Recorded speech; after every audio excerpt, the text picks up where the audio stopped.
Anai, paimk mane į medžioklę, va. Klausyk, Antanai, žadėjai. Ką žadėjau, tą išpildysiu, bet ne per naujus metus. Naujametinė medžioklė grinai vyrų medžioklė, bobų nebuvo, nėra ir nebus. Klausyk, Antanai, 20 metų buvau tau varovė, ne? Per purvą, per lietų, per sniegą, per balas variau žvėris. Galų galiai išlaikiau egzaminus. O, turiu leidimą šautuvui, medžiotojo bilietą. Nu, paimki medžioklę. Va. Nuo senų senovės, naujametiniai medžiokliai, bobų nebuvo, nėra ir nebus. Klausyk, Antanai, o jeigu nereiktų pirkti man naujametinės dovanos, važiuojam. Nuvažiavo, padavė šautuvą, žiūrėk licenciją. Parašyta, briedis, reiškia kanopinis.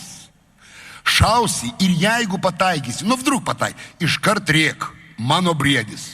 Nes čia medžioja Vilkaviškio būrelis, o čia Marijampolės. Suvalkiečiai briedį kaip uodą nuneš per akis. Pastatė moterį, nu o patys, nu aš medžioju 24 metai. Jeigu papasakočiau apie naujametinę medžioklę, nepatikėtumėt, kad tai būna Lietuvoje. Bet per 24 metus vieno dalyko taip ir nesupratau. Kodėl gruodžio pabaigoj populiariausia daina Vėl gegužio žiedai, padvilkėt sodinį, tyliai vyrai, tyliai boba. Boba tyliai. Ir laukus, ir miškus, ir sodybų. Mano briedis, briedis mano. Jėzo, vyrai, bonkas, čerkas, sumuštinis padėjo, išbėga, moteriškė stovi. Mano briedis. Briedis mano. Prieš ją stovi eigulys. Nu tavo briedis, blemba, tavo.